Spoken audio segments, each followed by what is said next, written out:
ડેની જીગર એકમાત્ર. આ મૂવી અમે જોયું અત્યારે, એટલે આ થોડું પોસુગીરી અંદર આપણામાં પણ આવી ગઈ છે હવા મારવાની.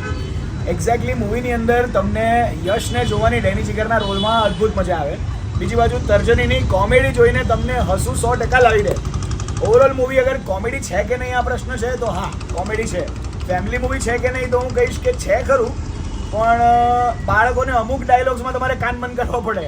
થોડા અમુક જગ્યા પર ડાયલોગ્સ એવા થઈ જાય છે કે જે બાળકોથી દૂર રાખવા પડે. પણ ઓવરઓલ હા, ફેમિલીને લઈને બેસી શકાય, જોઈ શકાય.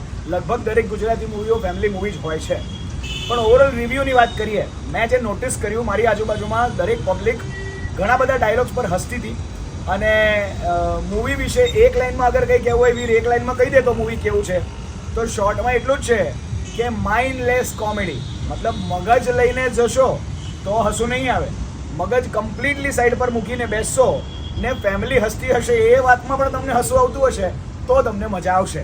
એટલે ઓવરઓલ આ ફિલ્મને સ્ટાર તો આપણે આપતા નથી, પણ જોવા જેવી હોય તો ફેમિલી સાથે ટાઈમ સ્પેન્ડ કરવા માટે સરસ મજાનો ટાઈમ સ્પેન્ડ કરી શકાય.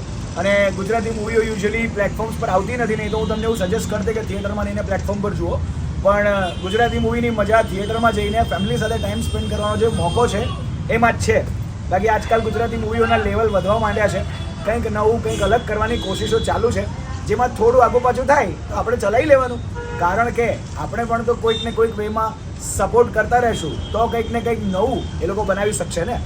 સો ઓવરઓલ તમે મારી આ વાતથી સમજો છો કે બહુ ખરાબ પણ નહીં અને બહુ એક્સ્ટ્રા ઓર્ડિનરી સારું પણ નહીં, એવું મૂવી છે આ.